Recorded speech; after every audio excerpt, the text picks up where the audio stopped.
이번에 만나볼 기업은 제이어스입니다. 제이어스는 의료기기 제조업체인데요. 특이하게도 인공지능 AI를 의료기기와 결합했다고 하는데 어떤 내용인지 오늘 발표는 이 전진홍 대표님께서 수고해 주시겠습니다. 어서 오세요. 네, 안녕하세요. 네, 대표님, 제이어스에 대해서 자세한 설명 부탁드리겠습니다. 네, 안녕하세요. 제이어스 전진홍 대표입니다. 저희는 전 세계 개인과 보건당국을 전 세계적으로 네트워킹할 수 있는 헬스케어 메디컬 원격 솔루션에 대한 AI 플랫폼을 구축했습니다.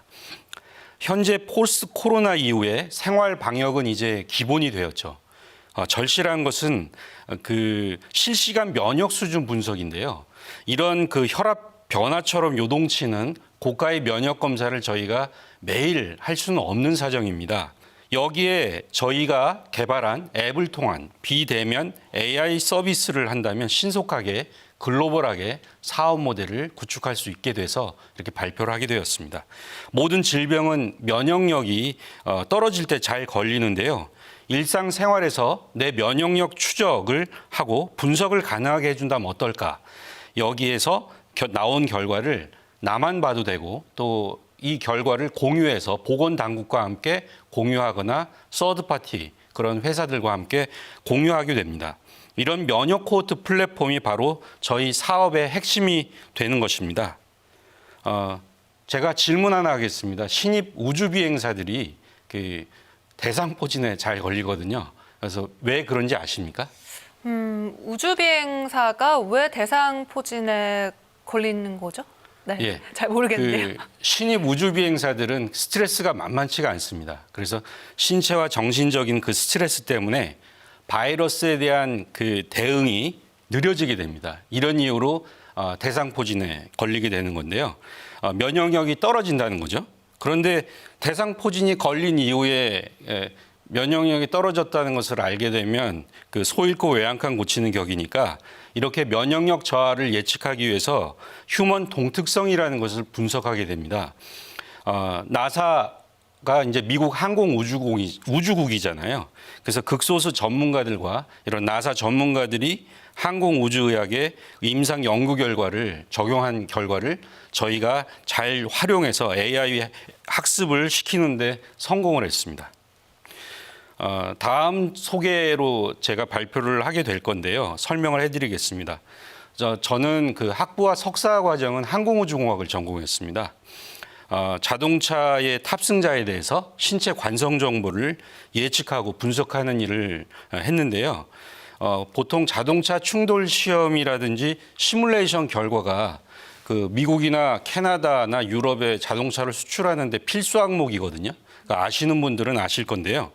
이렇게 상해치에 대한 분석 정보가 신체 관성 정보 중에 하나거든요.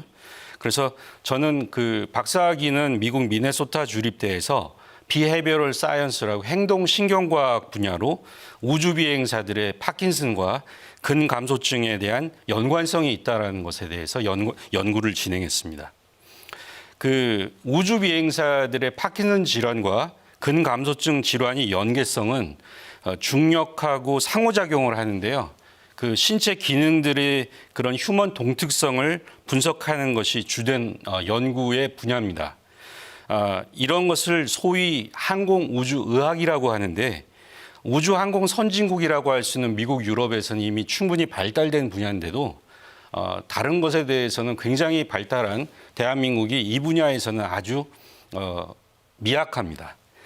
국내에도 항공우주의학회가 설립은 돼 있는데 항공 종사자들의 신체 검사를 주된 활동으로만 하고 있는 실정입니다.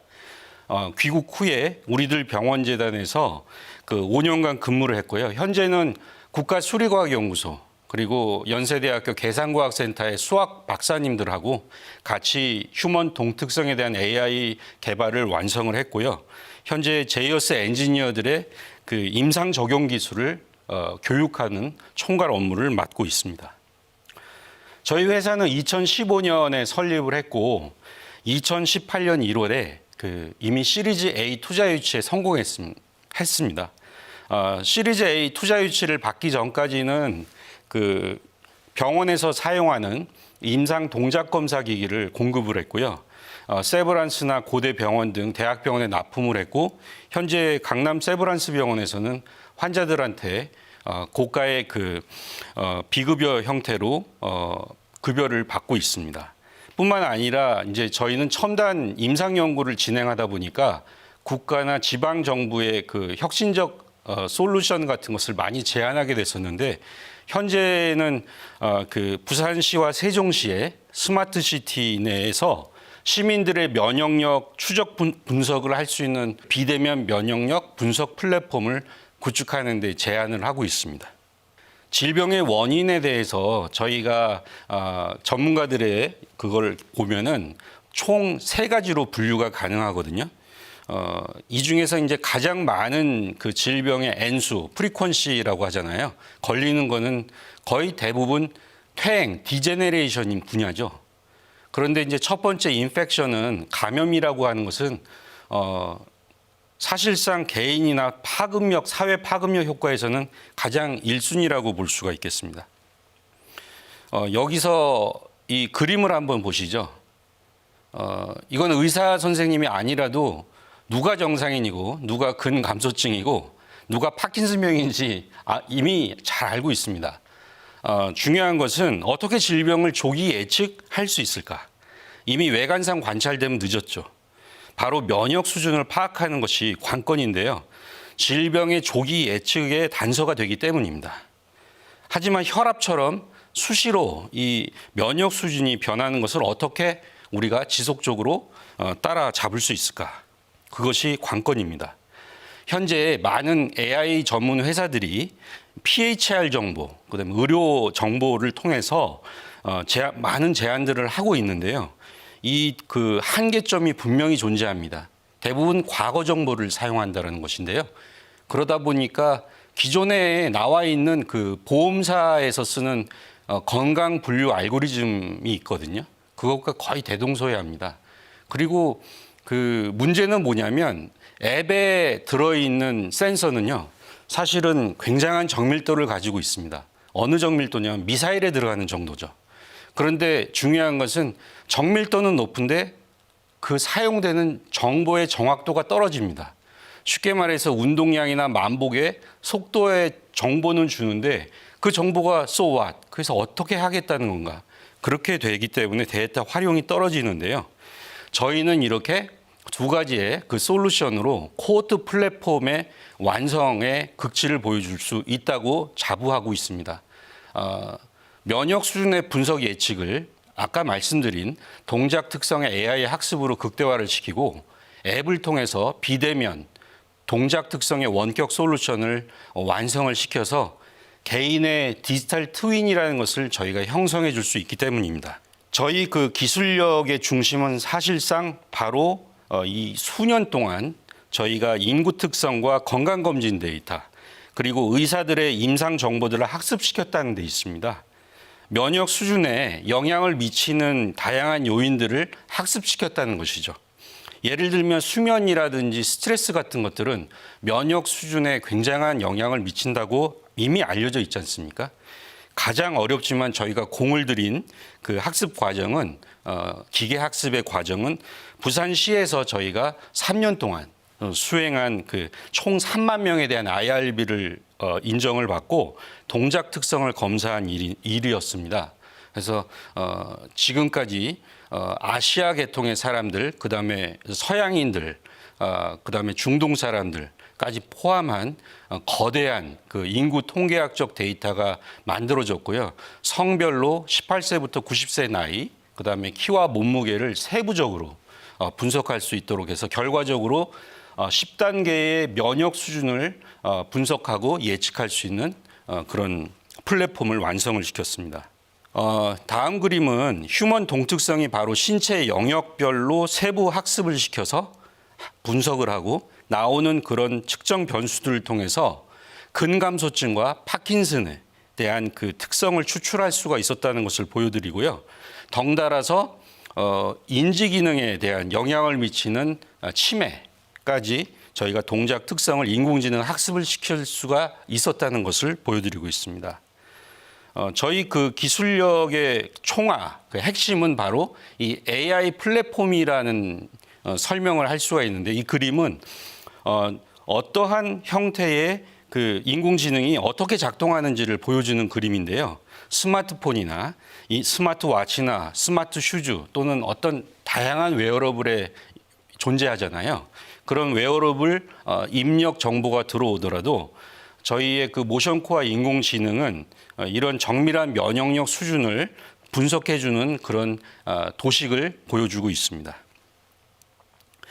이 그림은 앞에서 제가 설명한 면역 분석 예측 AI라고 하는 그 플랫폼의 구성도를 나타내고 있습니다.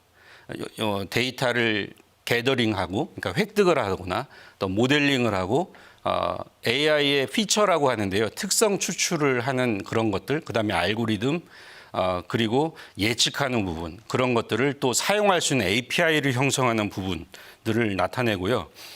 지금까지 좀 어렵게 얘기했는데 이제부터는 조금 쉽게 설명을 하도록 하겠습니다. 이 그림은 이 3만 명 이상 면역 수준 분석 성능을 확인해 본 결과인데요. 한번 보시면 녹색일수록 면역 수준이 아주 높은 사람들입니다. 빨간색일수록 가장 면역 수준이 낮은 사람들입니다. 그런데 그 위쪽 그림을 한번 보시죠. 심혈관계 영역이 나쁜 사람들이 면역 수준이 가장 낮다라고 위쪽 그림의 맨 오른쪽이 그렇게 나타나고 있죠. 그리고 아래쪽 그림을 보시면 이 질환별로 면역 수준을 비교했는데요. 외래 환자, 병원에 방문한 사람들의 98%가 모두 4점 미만의 면역 수준을 보여주고 있습니다. 이 그림은 저희 모션코어 AI가 그 경도 인지 장애를 판단하는 성능을 보여주는데요. 그 성능이 AUC라고 전문 영역에 속하는 언어인데요. 85% 정확도를 가지고 있다, 이렇게 이해를 하시면 되겠습니다. 그리고 요거는 굉장히 저희가 자랑할 만한 그런 그림과 데이터입니다. 근감소증을 요즘에 영어로 사코페니아라고 합니다. 전 세계적인 이슈가 되고 있죠. 근감소증 증세가 전혀 없는 건강인의 면역 수준에 대한 그 성능을 예측하고 분석하는 AI 성능인데요. 여기에 저희가 겸손하게 보이려고 AUC가 0.95라고 적었는데 사실상 그 99% 정확도를 자랑하고 있습니다. 이 아래에 보여지는 논문은 사코페니아가 그 면역 시스템에 영향을 미친다라는 내용입니다. 어려운 영어가 있는데 간외 담관암 환자에서 수술 후에 결과에 영향을 미친다는 내용입니다. 사코페니아가 있으면 이걸 쉽게 말하면 근감소증이 있거나 근감소증의 경향이 있으면 면역력도 떨어진다는 얘기입니다. 근데 저희는 99% 면역력 수준을 분석할 수가 있다는 것을 보여드립니다. 현재 저희 선행 연구도 저희는 열심히 진행하고 있는데요. 국가수리과학연구소, 그다음에 연세대학교 괴상과학센터와 질병의 인과관계에 대한 수학 모델을 구축하고 또 성공을 했습니다. 다음 그림은 저희 기술력에 대한 지금까지 말씀드렸던 부분에 대한 근거를 논문과 저희 내용으로 보여드리고자 합니다. 전신경화증이라고 좀 어려운 환자가 있는데 자가면역 질환 중에 하나입니다. 콜라겐이 피부 밑에 과도하게 생겨가지고요. 그 피부 경피증이라고도 합니다. 피부가 두꺼워지고 결국에 장기 내부에 이상이 생기는 그런 류마티스 질환인데요. 이 논문의 내용은 바로 그런 자가면역 질환을 검사를 하는데 동작 특성으로 이렇게 자가면역을 평가할 수 있습니다라는 그런 논문입니다. 그런데 기존 면역 동작 검사가 2개뿐이 없는데 저희는 150개 이상이라는 그런 표현을 여기서 이제 보여드리고 있고요. 다음 논문은 나이에 따른 뇌졸중 환자의 면역 반응을 면역세포와 염증 반응 물질, 그러니까 면역으로 이렇게 동작 특성과 비교를 했는데 역시나 나이에 따라서 저 왼쪽에 있는 2가지 사용된 동작 특성이 2가지밖에 없는데도 불구하고 굉장히 유의미한 결과를 보여주고 있는데 저희는 150개나 넘는다라는 그런 그림입니다. 지금 내용에 대해서는 뭐냐면 좀 굉장히 어려운 말인데요. 면역 억제제라고 하는 메토트렉세이트라는 것을 가지고 그 나이에 따라서 자가 면역 질환 환자들을 한번 비교를 했습니다. 무엇으로? 동작 특성으로. 그런데 저희가 잘 아는 그런 그 스피드, 속도로 이렇게 분석을 해봤더니 R 스퀘어라는 값이 0.881이라고 1이 될수록 높은 건데요. 왼쪽의 결과, 저희 결과가 0.92 굉장히 높죠. 저렇게 0.881도 높은데 저희는 굉장히 높은 수치를 보여주고 있고요. 그리고 흥미롭게도 스키조프레니아라는 그런 이 인지 질병에서도 이 면역과 관련된다는 것은 매우 흥미로운 결과입니다. 매우 흥미로운데 R 스퀘어 값이 0.248에서 0.299인데 굉장히 좋은 논문에 이렇게 나왔습니다. 근데 저희의 결과는 그보다도 훨씬 높은 그런 결과를 보여주고 있죠. 그리고 이 그 논문은 굉장히 그 센세이션한 논문인데요. 그 면역학회에 보고가 된 겁니다. 이 면역이라는 것은 체력과 임상 설문, 그다음에 동작 특성과 여러 가지 영향을 미친다라는 그런 내용인데요. 저희도 국가 과제를 통해서 얻어진 내용과 똑같다는 그런 내용들입니다. 이 그 테이블은 조금 이해하기는 힘드실 텐데요. 오른쪽에 있는 RSQ와 R 값을 한번 보시면 맨 오른쪽 테이블에 있는 매우 높은 수치를 보여주고 있습니다. 이 수치가 의미하는 바는 바로 인터루킨이라는 것이 우리 면역력을 측정하는 데 있어서 그 굉장히 중요한 수치거든요. 그 수치와 저희가 개발한 동작 특성과의 관계를 보여주고 있습니다. 매우 밀접한 상관관계를 보여주고 있다는 것이 바로 이 결과에서 나타나고 있는 거죠. 저희가 150개 이상의 그런 동작 특성이 면역 수준을 평가하는 데 쓰이고 있다는 것을 보여드리는데 그중에 약 13개를 이 그림에서 보여드리고 있는 것입니다. 이것은 이제 그 내용이 어떤 내용이냐면요. 면역 반응의 변동성 추적 관찰의 필요성이라는 말이 무슨 뜻이냐면 이 그 많은 학자들이 면역 체계라는 것은 어릴 때나 늙을 때나 별로 차이가 없다라고 얘기합니다. 근데 우리 일반인은 잘 이해를 못하죠. 무슨 소리야 그게. 나이가 들수록 면역 수준 떨어지는 거지. 그러니까 면역 체계는 동일한데 수준은 떨어진다라고 그렇게 이해를 하시면 되겠습니다. 그래서 그런 오해를 하지 않으려면 실제로 면역력 변화가 우리가 면역 검사를 하는데 우리가 한 17만 원 검사를 하거든요. 그런데 보통 그런 것을 매일 검사를 할 수는 없잖아요. 근데 아나운서님도 보시면은 어제 내 면역력이 다르고 오늘 내 몸이 좀 찌부드한 게 다르지 않습니까? 네, 그렇죠. 그래서 이런 그 스트레스나 영양, 기상 환경에 따라서 우리 면역 수준이 아주 그 요동을 치는데 이러한 부분을 어떻게 시간과 비용이 많이 드는 코호트 분석을 할 수가 있느냐. 굉장히 비용이 많이 드는데요. 바로 여기에 저희 제이어스 모션 코어 솔루션이 사용될 수 있다. 그래서 아주 전 세계적으로 저희의 솔루션이 매우 필요할 것이다라고 저희가 예측하는 것입니다. 이제 사업 개발 영역에 대해서 이제 말씀을 드릴 건데요. 지금 저희가 그 투자 유치 시리즈 A를 받기 직전까지는 이렇게 그 의료기기로서 임상 동작 기기를 병원에 납품하고 판매를 했습니다. 그리고 이걸 가지고 저희가 데이터를 모을 수가 있었습니다. 이 부분은 사업 개발에 대한 부분인데요. 저희가 계속적으로 그 투자 유치를 지금 시리즈 B를 이제 받으려고 하고 있는데 여기에 보면은 파킨슨병과 사코페니아에 대해서 저희가 그 투자 유치를 받으면 해당 학회와 학회에게 서포트를 해서 저희의 그 연구 결과들을 전문가들인 의사들에게 알리고자 합니다. 제목에서는 신의료 기술을 진행한다라는 그런 이름인데요. 지금까지는 저희가 비대면으로 앱을 누구나 다운로드 받으면 저희 AI 그 인공지능이 면역력을 수준을 분석해 준다라고 했는데 그것을 우리 전문가들인 의사 선생님들이나 전문가들은 못 믿을 수가 있지 않습니까? 그래서 이제 이미 저희는 논문도 나와 있고 많은 그 노력들을 해서 충분히 임상적인 근거가 있다라고 자부하기 때문에 이러한 근거를 전문가 학회에 이제 오픈을 해서 크로스 체크를 해보겠다는 얘기입니다. 이것을 이제 사업적으로 저희가 진행을 하겠다는 내용이고요. 그리고 좀 전에 말씀드린 대로 그런 비대면 앱을 통해서 면역 수준을 분석할 수 있는 그런 솔루션은 바로 이 그림에서 나와 있는 대로 스마트폰 앱은 거의 대부분의 전 세계 사람들이 많이 가지고 있기 때문에 글로벌 비즈니스 모델이 될 수 있다는 것을 보여드리고 있고요. 바로 이 파이프라인에 대해서는 지금까지 말씀드린 부분을 정리하는 그런 차원에서 보여드리는 것인데요. 이것으로 저희의 사업이 어떻게 진행되겠다라는 것을 보여드리고 있습니다. 분명히 병원과 크게 의사 선생님들과 크게 상관이 없는 듯이 앱을 다운로드를 받으면 된다라고 얘기했는데 왜 근감소증과 파킨슨 병을 가지고서 지속적으로 이렇게 학회와 함께 일을 하려고 하는 것인가라는 말씀은 좀 전에 말씀드린 것처럼 크로스 체크, 밸리데이션을 위해서 그다음에 전문가 분들에게 저희의 그런 노하우를 전수를 하고 그런 의사 선생님들께서 사용을 하면 우리나라 의료 수준이 굉장히 높다라고 이제 전 세계적으로 알려졌지 않습니까?